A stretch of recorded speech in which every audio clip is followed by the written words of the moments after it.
Ready? Start.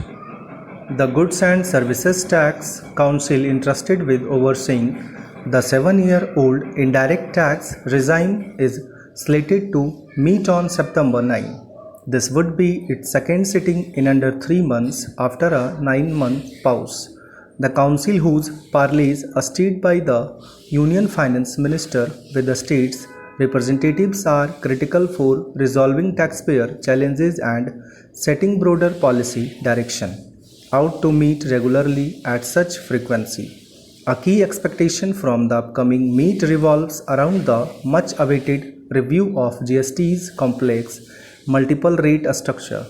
In June, the Council resolved to take a stock of the progress made on this front by a ministerial group appointed in 2021 and deliberate on the path forward.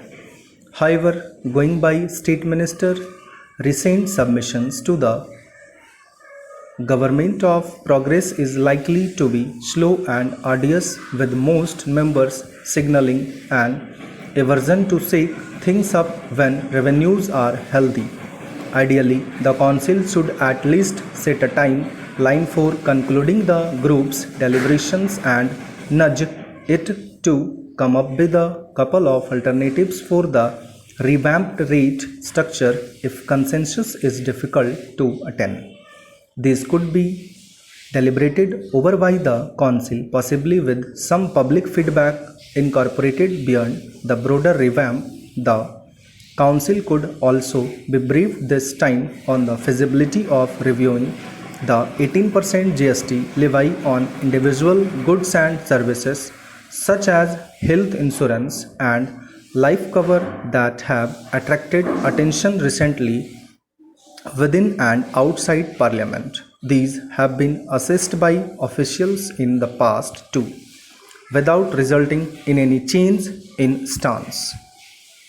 The inclusion of items such as electricity, petroleum, and alcohol into the GST net, something that industry and economists have been advocating for years, may be even more tricky. States give up a lot of taxation power for the GST's rollout and are unlikely to be amenable to yielding further space, particularly as quite a few states' ties with the center are acrimonious, as former Chief Economic Advisor Arvind Subramaniam recently pointed out. While it will be instructive to see the direction the Council takes on these issues, greater monitoring of the nitty-gritty of GST's day-to-day functioning is needed as well.